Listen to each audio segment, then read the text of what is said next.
Muy bien, hermanos, pueden tomar sus lugares, pueden sentarse. Sí, tuvimos un fin de semana un poquito complicado, hermanos, y en las carreras se me olvidó pasar el archivo de la clase del día de hoy. Entonces el día de hoy no les voy a poder compartir clase, y como vamos a salir ahorita de viaje, ¿sabe? Después del culto, subí otros archivos y ya me confundí, ya no puse lo estoy buscando y no lo encontré. Entonces el día de hoy les voy a fallar, pero tenemos unas hojitas de máquina, hojas blancas, y tenemos lápices. Si alguien desea, le podemos dar una hojita y puede tomar usted nota de lo que se va a enseñar, y juntos vamos a estudiar parábolas. Recuerden que estamos hablando sobre las lecciones de las parábolas. Muy bien, ¿alguien recuerda, hermanos, qué lección vimos la semana pasada? ¿Qué capítulo de la Biblia estudiamos? ¿Alguien recuerda? La semana pasada, ¿qué capítulo estudiamos? La antepasada, sí es cierto. Les voy a ayudar porque fue la antepasada. Muy bien, fue Lucas capítulo 15. Y en Lucas capítulo 15 tratamos 3 parábolas. La primera de ellas era la oveja perdida. La segunda, ¿cuál fue? La moneda, muy bien. La moneda perdida. ¿Y la siguiente cuál fue? El hijo pródigo. Muy bien, hermanos. El hijo pródigo. Muy bien. Estudiamos esas 3 parábolas y vimos que esas 3 parábolas tenían una misma idea central, una misma enseñanza. Y la primera regla que estudiamos para poder estudiar las parábolas es la regla del contexto. Y nos hicimos 2 preguntas. ¿Por qué Jesús contó esta parábola y qué ocurrió antes? Vamos a Lucas capítulo 15, versículo 1. Lucas capítulo 15, versículo 1, y vamos a ver por qué el Señor Jesús contó estas parábolas. Para que yo pueda entender la parábola de la oveja perdida, de la moneda perdida y del hijo pródigo, es necesario que yo vaya al contexto y vaya a ver qué pasó en esa historia. Versículo 1, Lucas 15:1. Se acercaban a Jesús. ¿Se acercaban a quién? A Jesús. Todos los publicanos y pecadores para oírle. Y los fariseos y los escribas murmuraban diciendo: este a los pecadores recibe y con ellos come. Y versículo 3 dice: entonces él les refirió esta parábola diciendo. Pregunta, hermanos, ¿quiénes eran los personajes que estaban en esa escena? Jesús en primer lugar. ¿Y quiénes fueron a Jesús? Los publicanos y los pecadores. Recuerde usted que los publicanos eran aquellos judíos que se les consideraba traidores a la nación, traidores a su identidad como pueblo, porque ellos cobraban impuestos para los romanos, y ellos eran estrictos, y ellos, si alguien no pagaba, ellos llamaban a la guardia de los romanos y decían: él no está queriendo pagar impuestos.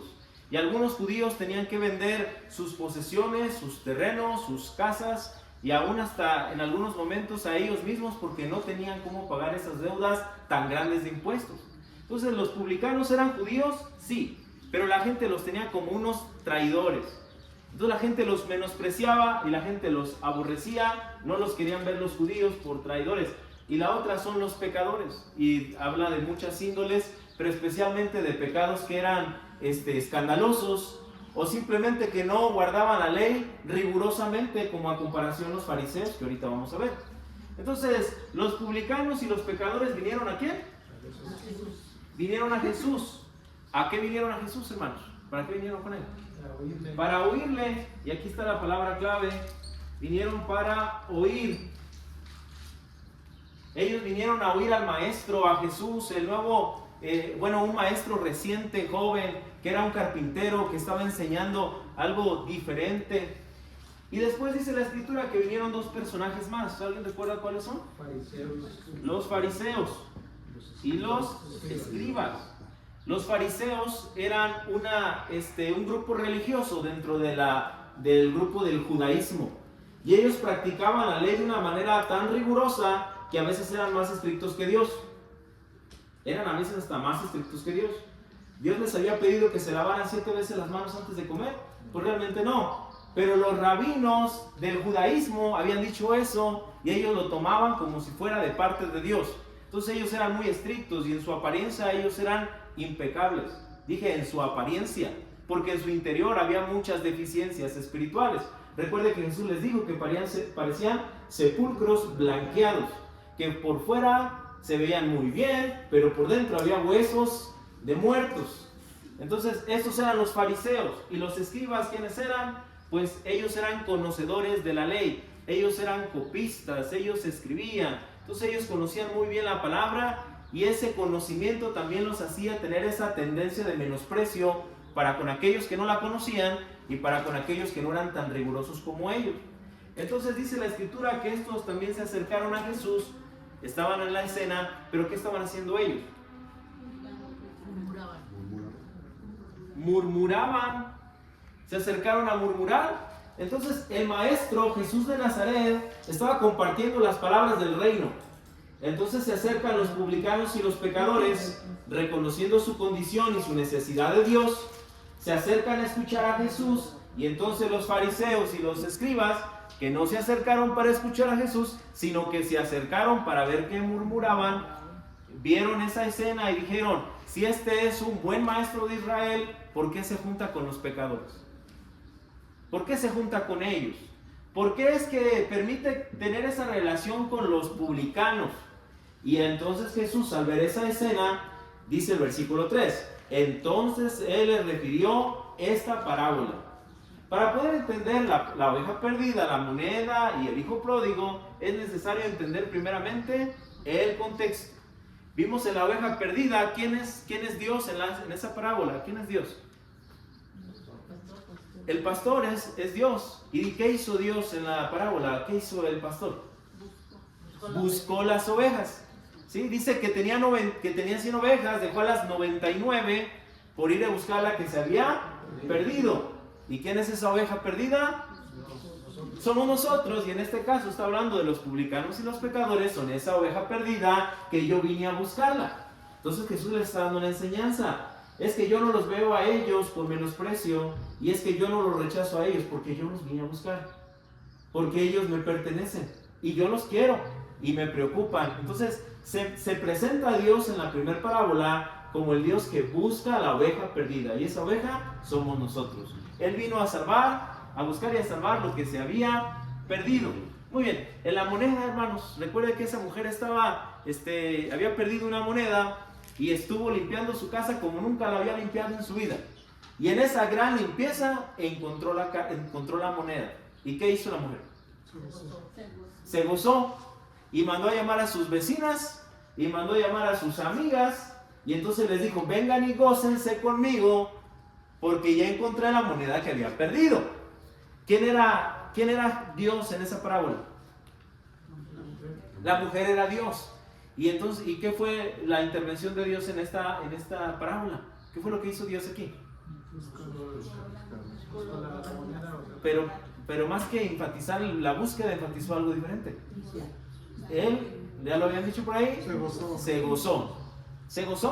Y él dice que él se goza por pecadores que se arrepienten, y que los ángeles del cielo también se gozan. Entonces, lo que Jesús está enseñando es que a mí no me molestan ellos, yo no los menosprecio, yo los recibo porque yo los vine a buscar. Y número 2, y yo me gozo cuando ellos quieren escucharme, y yo me gozo cuando ellos se arrepienten, y yo me gozo cuando ellos vienen a mí. Entonces aquí la enseñanza se está complementando. Cada parábola nos está dando una idea. Siguiente, el hijo pródigo. Usted conoce la parábola, cómo es que este hijo menor pidió su herencia, se fue para vivir perdidamente, y cuando lo hubo perdido todo, dice la escritura que él recapacitó y dijo: ¿cuántos jornaleros en la casa de mi padre viven mejor que yo? Voy a regresar a mi padre. Dice la escritura que cuando el papá lo vio desde lejos, corrió hacia él. ¿Eso era normal? ¿Eso era algo que tenía que hacer el padre? Realmente no lo tenía que hacer el padre, porque el hijo lo había ofendido gravemente al pedirle la herencia antes de que él muriera. Al irse y gastarse todo el dinero perdidamente, fue un hijo malagradecido y rebelde y se fue. El padre pudo haberlo esperado hasta que él venga y me pida perdón. Pero ¿qué fue lo que hizo el padre? fue hacia él, lo abrazó, lloró con él, le puso un anillo en su dedo, le cambió las vestiduras, y el hijo pródigo en esta historia es usted y soy yo. ¿Y quién es ese? ¿Y quién es Dios en esa parábola? Es el Padre. ¿Qué fue lo que hizo el Padre? A diferencia de buscar y de gozarse, lo que hizo en esta escena, en esta parábola, fue que Dios lo restauró. ¿Y qué hermosa escena es esa? Dios nos quitó las vestiduras de pecado, de inmundicia, de concupiscencia. Nos quitó esa culpabilidad y Dios dijo: yo te voy a vestir de nuevo, te voy a hacer inocente, te voy a santificar. Lo que era sucio, lo voy a hacer más blanco que la nieve. Entonces aquí Dios está diciendo, por esta situación, en el contexto, Jesús está diciendo: yo vine a buscar y a salvar lo que se había perdido. Yo me gozo cuando alguien viene a mis pies, cuando alguien quiere escuchar mi palabra, cuando alguien se arrepiente, y yo me encargo de restaurarlos y darles una nueva vida, una nueva oportunidad.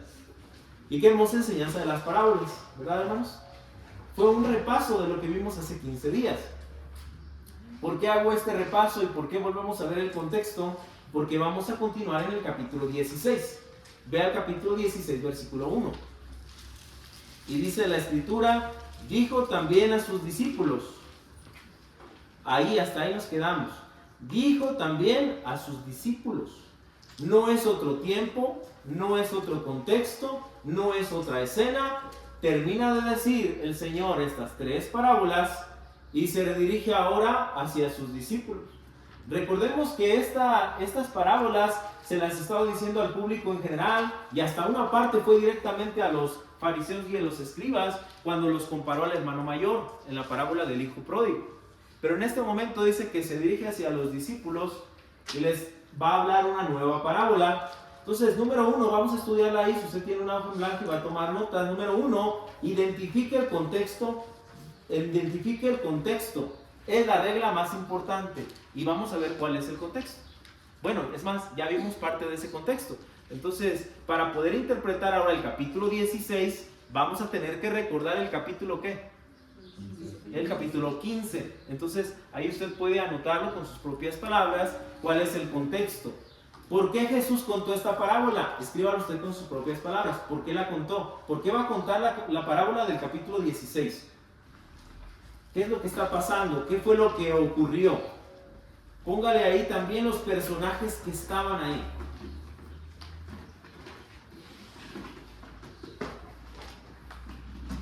Y hay algo más, hermanos, en el contexto que necesitamos ver en el capítulo 16.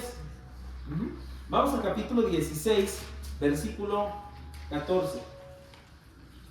Capítulo 16, versículo 14. Dice la escritura ahí: y oían también todas estas cosas los fariseos, que eran, y se burlaban de él. Le voy a decir cómo se divide el capítulo 16.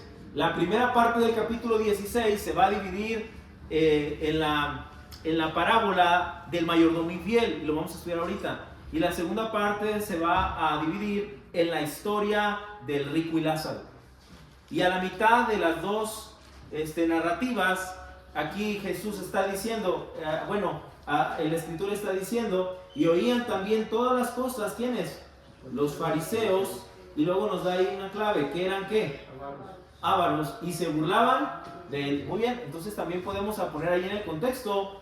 Estaba hablando Jesús a los fariseos, y los fariseos eran ávaros, ¿sí? Y se burlaban de las palabras de Jesús. Eso es importante considerar. Muy bien. Número 2, si usted está anotando, identificar la estructura del pasaje. Identificar la estructura del pasaje.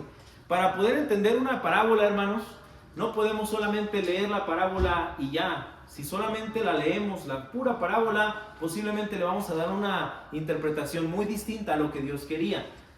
Vamos a terminar poniendo una interpretación fuera de su contexto, sin considerar lo que estaba pasando y las verdades que Dios quería enseñar. ¿A usted le gustaron estas verdades, hermanos? ¿Le gustó a ustedes estas parábolas? A mí me gustaron mucho, porque yo me identifico con esa obra de Dios. Entonces no hay que restarle el mérito divino a las parábolas dándoles una interpretación personal. Como yo les decía, Hay gente que toma textos fuera de contexto y toma Mateo 24 para decir el que persevera hasta el fin será salvo. Y empiezan a enseñar que la salvación se pierde. Pero si lo aislamos, la Biblia puede decir lo que quiera. Pero si la leemos en el contexto de lo que está hablando antes, lo que está hablando después, el propósito del escritor, del libro entero, entonces vamos a entender el mensaje original de Dios y no añadiduras. Entonces vamos a identificar la estructura. Ahí puede poner la primera parte del capítulo, es una parábola, la parábola del mayordomo infiel, y la segunda parte es la historia del rico y Lázaro.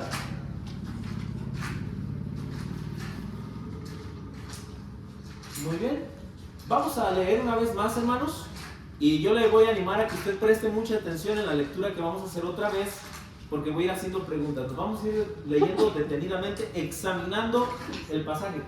Ayer compartía con la hermana Rosa y compartía un texto que dice, la escritura dice que debemos de examinar la escritura. Entonces vamos a examinarla en este momento con el propósito de que aprendamos a interpretarla. Vamos al capítulo 16, versículo número 1. Vamos a leerla otra vez, ya la leímos, pero ahora la vamos a entender, la vamos a examinar. Y comienza así. ¿Había un qué? Un hombre rico. Preste atención. El primer personaje de la parábola, ¿quién es?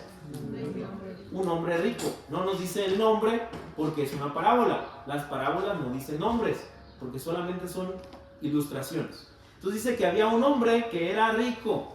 Y este hombre tenía un ¿qué? Un mayordomo. Vamos prestando atención. Ya salió un segundo personaje. Un mayordomo. Ahora, alguien, hermanos, que nos pueda explicar o que nos pueda decir en sus propias palabras ¿qué es un mayordomo? Es el que administra, un administrador. ¿Están los demás de acuerdo? Sí, en este pasaje de la Escritura, cuando nos habla de un mayordomo, sí nos habla de una persona que sirve, pero que tiene cierto cargo, tiene cierta responsabilidad de administrar. Y vamos a ver en la parábola que él falló a esta tarea de administrador. Entonces, en primer lugar, vamos a ver los personajes de la parábola, ¿correcto? Y el primero era un mayordomo. Un hombre rico. No importa si lo ponemos al revés, no importa. Dice la Escritura que había un hombre rico. Y como los hombres ricos están ocupados en muchos asuntos y negocios, tenía una persona que le ayudaba a administrar. Y esa persona, la Biblia lo llama mayordomo. Un mayordomo. Ya vimos esos dos personajes. Vamos a continuar. Y hablando del mayordomo, fue acusado ¿ante quién? Ante él. ¿Pero quién es él? El hombre rico. Muy bien. Como disipador de sus bienes. ¿Usted entiende qué es eso? Disipador de sus bienes. Malgastador. Que él malgastaba, correcto. ¿Qué más? Que no lo invertía bien. Que no hacía buen uso de los recursos. Que despilfarraba, correcto. Eso es lo que nosotros entendemos. Entonces él era un mayordomo que disipó los bienes, los malgastó, los derrochó, no hizo una buena administración, los podemos llamar de muchas formas, los podemos llamar de diferentes maneras. Muy bien, aquí le vamos a poner, hermanos, dependiendo cada uno de nosotros, palabras. En la lección se las voy a mandar o se las voy a dar. Tengo un listado de palabras para que analicemos las palabras que no entendemos. Y la palabra aquí es disipador. Cuando usted estudie la Biblia y las parábolas, anote esas palabras que no entiende. A veces nosotros no entendemos una palabra y la leemos y no la entendimos, nos la saltamos. Y nos la saltamos y nos la saltamos. Y al final de la historia decimos, ¿y qué entendiste? No entendí nada. Y la mayoría de las veces es porque no entendimos algunas palabras y por no haberlas entendido, ya no entendimos nada. Entonces, haga usted un listado de esas palabras que no entiende y vaya a un diccionario o siéntese a meditarlas un buen rato para que usted pueda entenderlas. Porque no todas van a aparecer en un diccionario. Ahorita les voy a explicar por qué. Siguiente, versículo número 2. Entonces le llamó el hombre rico, llamó al mayordomo y le dijo: ¿qué es esto que oigo acerca de ti? Da cuenta de tu mayordomía, porque ya no podrás ser más mayordomo. Dice: ven y dame cuentas y vamos a hacer un corte aquí, porque tú ya no vas a ser mi mayordomo, ya no vas a ser mi administrador, porque tú malgastaste mis recursos, porque tú no los organizaste bien, porque tú los despilfarraste. Y vea lo que dice el versículo 3. Entonces el mayordomo dijo para sí: ¿qué haré?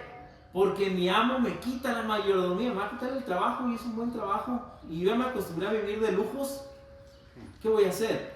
Y entonces él piensa: cavar, no puedo, no, ya se ve desacostumbrado al trabajo duro. Dice: no puedo. Mendigar, me da vergüenza.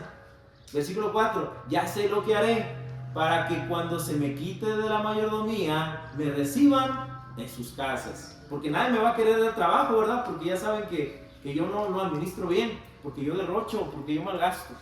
Dice el versículo 5, y llamando a cada uno de los deudores de su amo, dijo al primero: ¿cuánto debes a mi amo? Él le dijo: 100 barriles de aceite. Y le dijo: toma tu cuenta, siéntate pronto y escribe ¿cuántos? 50. Continuemos. Alguien lee el siguiente versículo, por favor. Después dijo otro: ¿y tú cuánto debes? Y él dijo: 100 monedas de trigo. Él le dijo: toma tu cuenta y escribe 80. Y dice 100, y luego dice de trigo, y dice no, solamente escribe ¿cuántas? 80. Vamos a continuar. Alguien ayúdame a leer el siguiente versículo, hermanos, por favor. Y alabó el amo al mayordomo malo por haber hecho sagazmente, porque los hijos de este siglo son más sagaces y en el trato con sus semejantes que los hijos de los. Muy bien, vamos al versículo 8. Vamos al versículo 8, hermanos, y vamos a detenernos un poquito. Y alabó el amo al mayordomo malo por haber hecho, ¿qué dice? Sagazmente. Porque los hijos, y hasta aquí, cuando dice sagazmente, ya terminó la parábola. Cuando dice sagazmente, ahí acabó la parábola. Lo siguiente es Jesús hablando, y lo vamos a ir viendo paso a paso. Pero vean el versículo 8. Y alabó el amo o el hombre rico al mayordomo malo por haber hecho. Como que eso ya no suena lógico, ¿verdad? ¿Cómo es que si el hombre rico tenía algo con su mayordomo porque ya había tenido una mala administración y era disipador de bienes, y después se entera de que todavía llamó a otros y les dijo: ¿sabes qué? Ni te preocupes por 100, nada más pon 50. ¿Sabes qué? Ni te preocupes por 100, nada más pon 80. Y todavía el amo viene y le dice, lo alaba, porque hizo sagazmente. ¿Cuál es el siguiente paso para entender la parábola? Vamos a ver algo. ¿Qué significa la palabra sagazmente? Porque lo alabó por ser sagaz. ¿Listo? Prudencia. ¿Usted dijo? Astuto, correcto. La palabra sagaz habla de prudencia, habla de ser astuto, y en ese sentido de esa misma inteligencia. No que era bueno para echar números, sino que era inteligente para la vida. Él dijo: yo tengo un problema y yo a la postre yo quiero solucionarlo.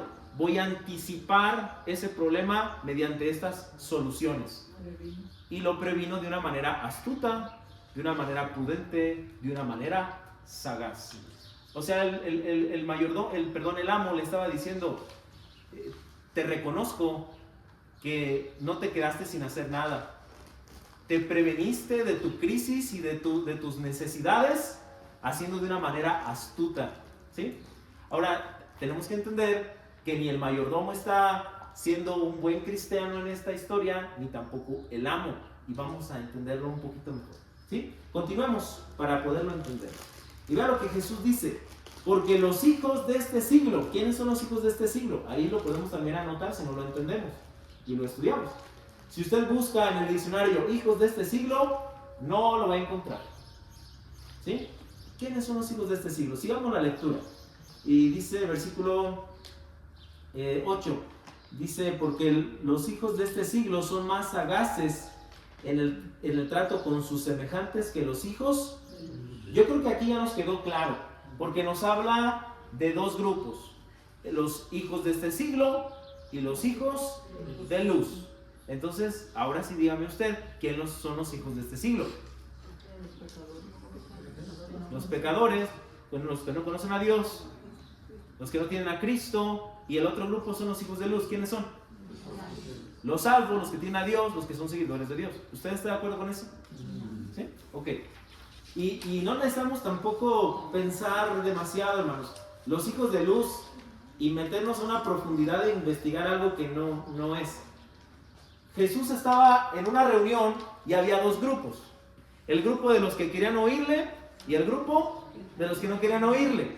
De los que le querían seguir y de los que estaban murmurando y no le querían seguir. Entonces, desde aquí vamos viendo que hay dos grupos y Jesús los está mencionando. Continuamos, versículo 9. Y dice, y yo os digo, ganad amigos por medio de las riquezas injustas, para que cuando éstas falten, os reciban en las moradas eternas. Quiero decirle algo más. Esta es una de las parábolas que para muchos consideran que es de las más difíciles de entender. ¿Sí? Ahora, ¿por qué no las puso tan pronto en este estudio? Porque estaban conectadas el 15 y el 16 y creo que juntos la vamos a poder entender. Entonces Jesús está diciendo en versículo 8 que los hijos de este siglo son más astutos. Porque cuando los hijos de este siglo tienen un problema, quieren cumplir un propósito, ellos ven la manera de resolverlo. Son astutos a la hora de resolverlo. Pero hay que entender que hay una palabra clave a la hora de resolver este problema. Y el Señor está hablando de este tema.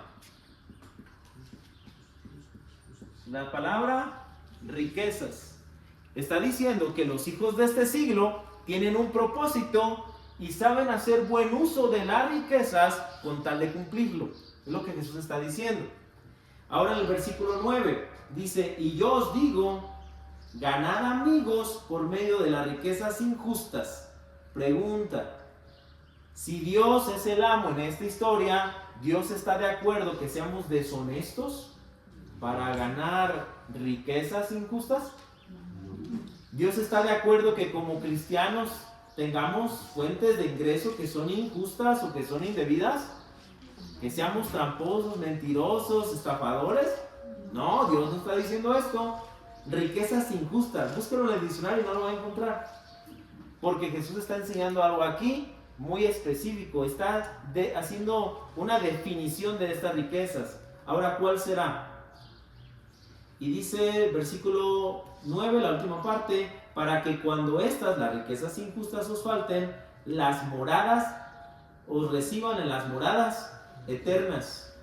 La palabra eternas, ¿qué indica, hermanos? Para siempre, pero indica tiempo. Eso va a ser importante.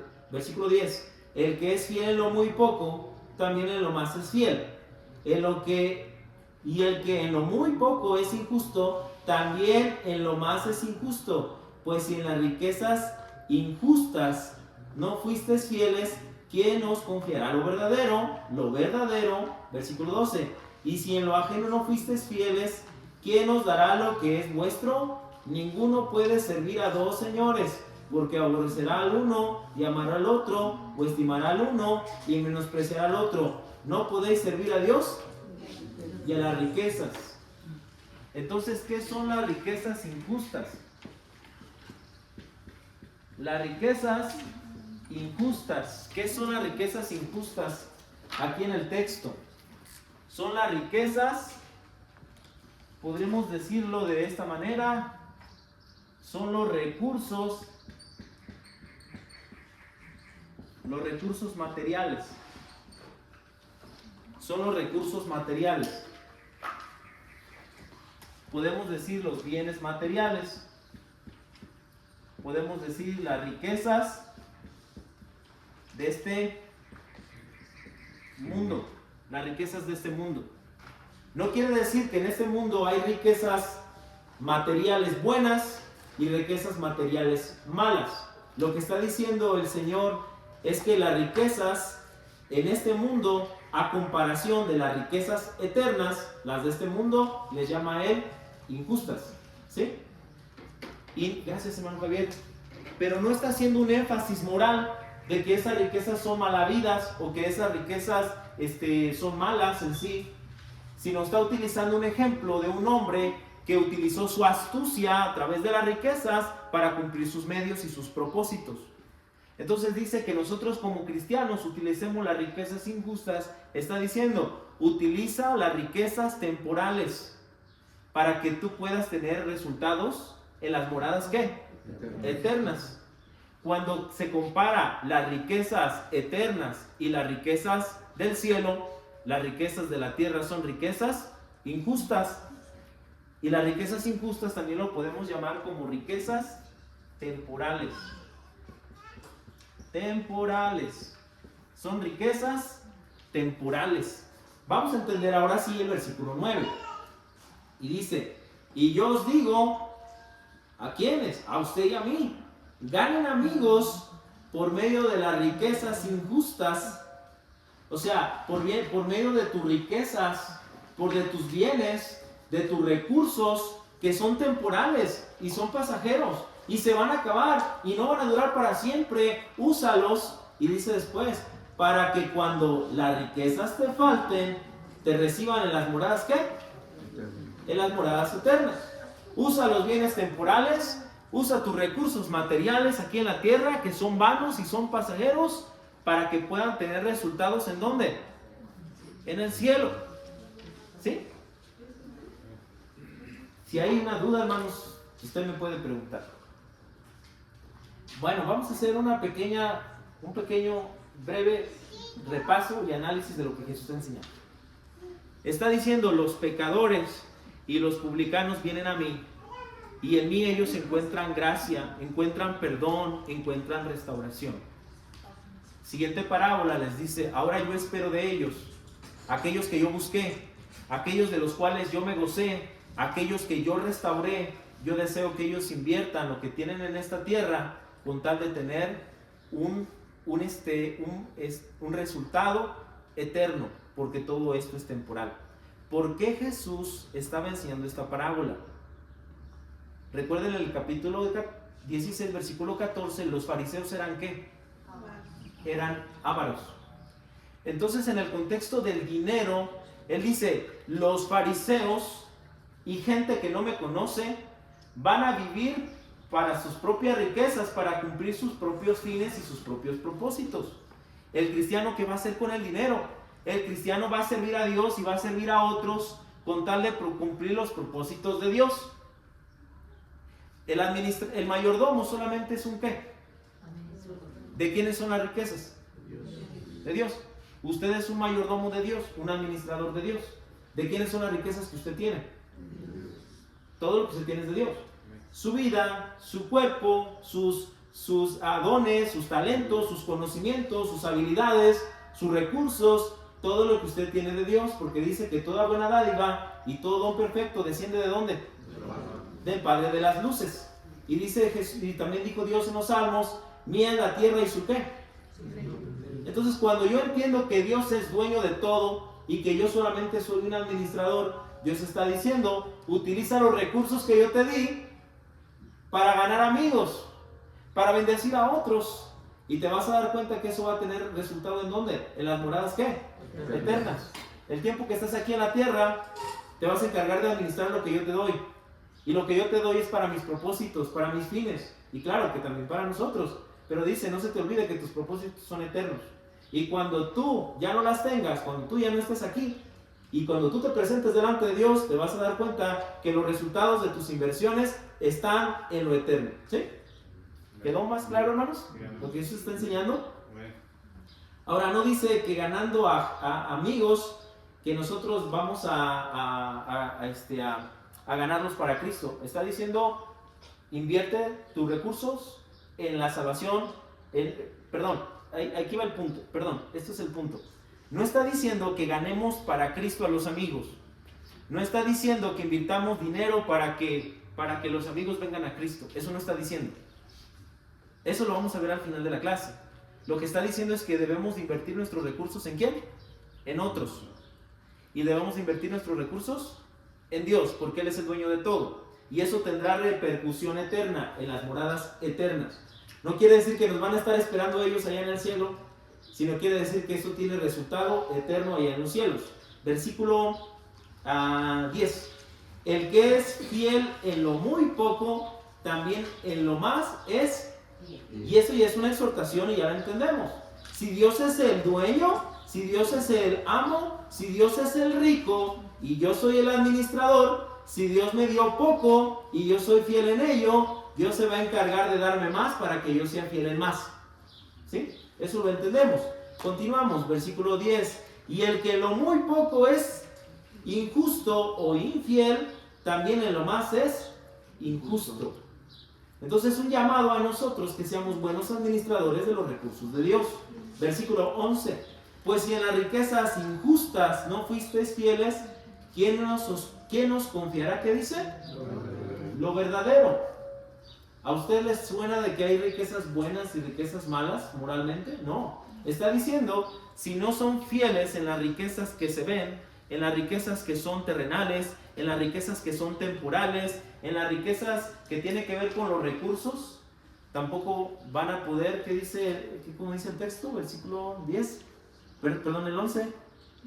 ¿Quién nos confiará? ¿Qué dice?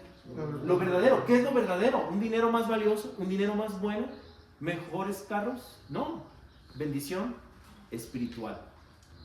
Si tú eres fiel en estas riquezas que son temporales, en el dinero, en la provisión económica, en lo que yo te he dado, si tú eres fiel en eso, yo te voy a poder confiar a ti lo que es verdadero, lo que realmente tiene valor, lo que no es temporal, lo que es eterno. Versículo siguiente, versículo 12. Y si en lo ajeno no fuisteis fieles, ¿quién os dará lo que es? Si en lo ajeno no fuisteis fieles, ¿quién os dará lo que es vuestro? Y dice el versículo 13, ningún siervo puede servir a dos señores, porque aborrecerá al uno y amará al otro, o estimará al uno y menospreciará al otro. No podéis servir a Dios y servir a las riquezas. Versículo 12, hermanos.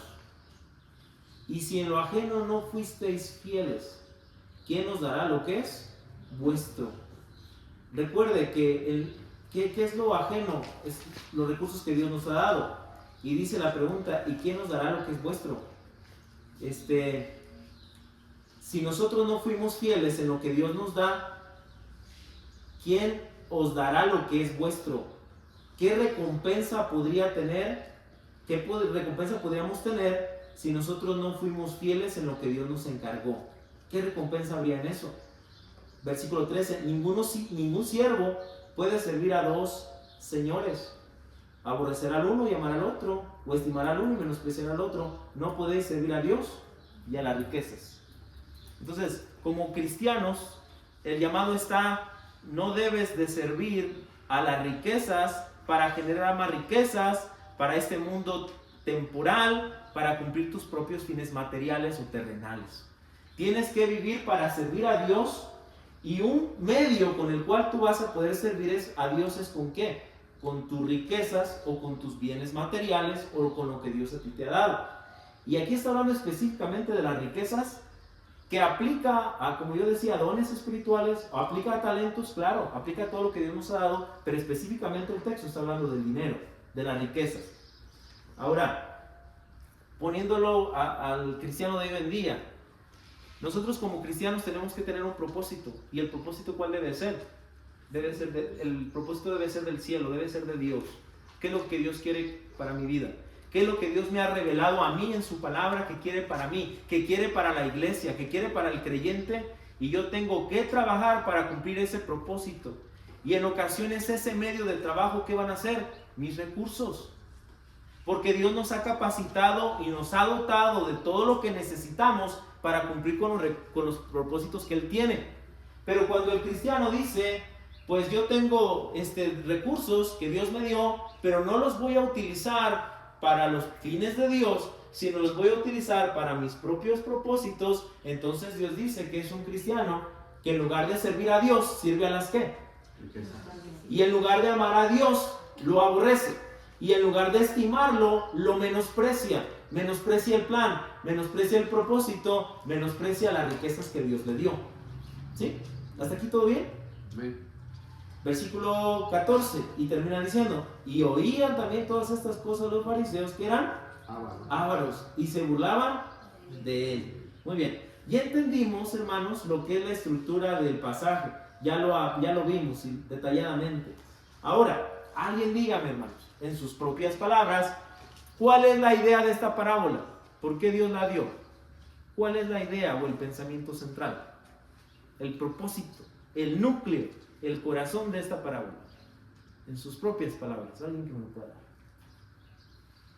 Les está dando una lección a los fariseos y a los escribas porque ellos vivían para sí mismos. Ajá. Las riquezas que lo mismo de sus trabajos eran para ellos, de una manera así. Muy bien. Sin duda tiene una aplicación hacia los fariseos y a los escribas. Pero tenemos que recordar el versículo 1 del capítulo 16, está dirigiendo ¿a quiénes? A los discípulos. Y fue como en el capítulo 15, fue a los discípulos, pero también les dio algo a ellos, ¿verdad? También les tocó a ellos. Entonces, para que seamos más fieles, el mensaje no va dirigido a los fariseos y a los escribas, fue a sus discípulos, pero también tiene su aplicación a ellos. ¿Alguien más, hermanos, que pueda decir, qué aprendió usted con esta parábola? ¿Cuál es el tema central de esta parábola? Ahorita le voy a decir el que yo escribí. Bueno, lo voy a tratar de recordar porque no traigo mis notas, más o menos como lo escribí. ¿Alguien que pueda compartir? Y que no debemos poner nuestra fe en las cosas materiales, sino que nuestra fe siempre debe estar en Dios, ya que Él proveerá todos esos recursos para nuestro vida. Muy bien. ¿Así es? ¿Adelante? En el versículo 8, donde dice que el amo alabó al mayordomo malo por haber hecho sagazmente, creo que el propósito era identificar que el trato hacia nuestros semejantes, porque los hijos de este siglo son más sagaces en el trato con sus semejantes que los hijos de luz. Muchas de las veces nosotros como cristianos, no tengo la empatía a la mejor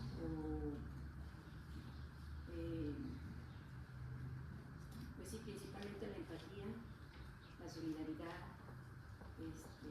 para acercarme al semejante a que sé que no conoce de Cristo, para hablarle de Dios. Correcto, gracias por compartirlo. Se está armando una explicación más completa cada vez. ¿Alguien más tiene alguna? Ok.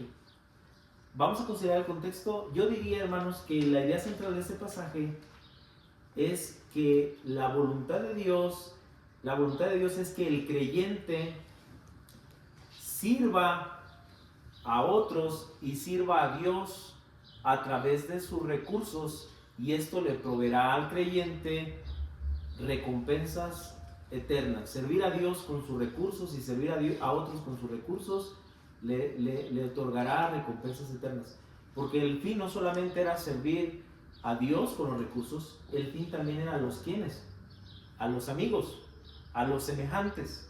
Entonces Dios dice, tienes que invertir lo que tú tienes para otros, lo que tú tienes para Dios. Dios se encargará de recompensarte a ti, ¿sí? Algo más o menos así es la idea central del texto. ¿Por qué habla de otros? ¿Por qué habla de Dios?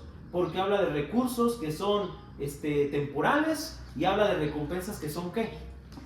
Eternas. Muy bien. Continuemos, hermanos. Y véanla. Estamos terminando. Vamos hasta el último. La aplicación. Si usted está anotando, anote aplicación.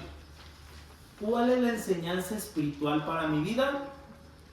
¿Cuál es la enseñanza espiritual para mi vida?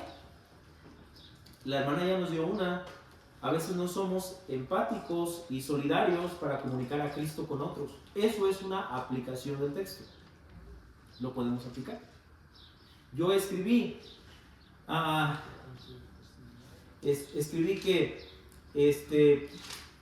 acerca de la salvación de otros, que tenemos que invertir de nuestros recursos para la salvación de otros. Algo así escribí, hablando del tiempo, hablando del conocimiento, hablando de los medios para que gente se salva.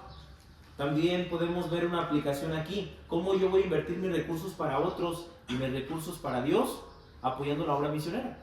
Cuando yo invierto en hermanos que son misioneros, el ejemplo de la semana pasada, el hermano Francisco García, que es misionero en Líbano, estamos invirtiendo de una manera inteligente, astuta, nuestros recursos. Lo estamos invirtiendo en una persona, en una familia, en nuestros amigos. Y los resultados de esa inversión son ¿qué? Son eternos. Están siendo un testimonio en Líbano, un país que está en guerra, gente con necesidad. Están comunicando de Cristo, quieren iniciar una iglesia. Entonces es una manera en la que yo puedo invertir mis recursos para otros, para Dios, y que me darán un resultado eterno, y ese resultado y sin duda también recompensa eterna. Ahora, ¿alguien me podría decir cómo aplicar esta parábola en su vida? ¿Cómo la puede aplicar? Yo mencioné ganar a otros para Cristo, la hermana mencionó también ganar a otros para Cristo, menciono la obra misionera. Mencióneme usted cómo puede invertir sus recursos en otros y en Dios. Apoyando para un terreno para la iglesia. Apoyando para un terreno para la iglesia, por ejemplo. Porque entendemos que el terreno para la iglesia no solamente es tierra, el terreno para la iglesia tiene un propósito. Gente salva, edificación de la iglesia, claro, tiene eso. Y a lo mejor ni siquiera lo vamos a disfrutar mucho, a lo mejor lo van a disfrutar generaciones después, pero estamos invirtiendo en otros, ¿sí? Entonces el Señor Jesús está enseñando esta parábola diciendo: el dinero es temporal, las riquezas en este mundo son temporales, no te preocupes por perderlas, preocúpate por invertirlas sabiamente, bendice a otros con ellas, bendíceme a mí con ellas, cumple tus propósitos espirituales y te darás cuenta que todo eso tiene un resultado eterno allá en los cielos. Versículo 14, y oían también todas estas cosas los fariseos, que eran ávaros y se burlaban de él. Versículo 19, había un hombre, capítulo 16, versículo 19, había un hombre que se vestía de púrpura y de lino fino. Y es la continuación de Jesús en este texto. Dice, y te lo voy a presentar en un ejemplo. Te voy a contar una historia. Y en esta historia había un hombre que era rico, que no hizo como debió con sus recursos, no cumplió los propósitos y eso no le sirvió nada en la eternidad, ¿sí? Y eso lo vamos a tratar la siguiente semana, la historia del hombre rico y de Lázaro. ¿Preguntas, dudas, hermanos? Entonces después les traeré sus hojas, hermanos, una disculpa para que las puedan llenar. También les voy a compartir las contestadas, las que yo tengo, para que ustedes las puedan analizar. Y el propósito con estas parábolas, hermanos, es que podamos tomar las verdades espirituales, los mandamientos de Jesús, pero el propósito secundario para mí es que ustedes pueden aprender a entender la Biblia. Porque a veces decimos, hay que leer la Biblia, hay que leer la Biblia. Y a veces como cristianos, cuando no sabemos, la leemos, pero no entendemos, la leemos, pero no entendemos. Entonces quisiera ayudarles un poquito con estos estudios para que nosotros podamos examinar la Escritura, poder ver los detalles, poder ser diligentes y estudiar las palabras, ver los contextos y que no nos la cuenten, hermanos, que nos digan, es que así dicen, es que así dicen, sino es que así dice Dios, así dice su palabra. Y a veces yo en estas lecciones, yo quiero que usted comparta y que usted diga lo que usted está aprendiendo, porque aunque es una sola verdad, hay una manera de expresarla diferente y una manera de verla diferente, una misma verdad. Y usted no se tiene que acoplar a mi verdad ni a mi definición, se tiene que acoplar a la verdad de Dios y a la interpretación que es de Dios, ¿sí? Entonces vamos a terminar con esta clase, hermanos. Vamos a orar. Padre, le agradecemos porque nos ha permitido, Señor, estudiar la palabra. Gracias, Señor, porque tú nos viniste y nos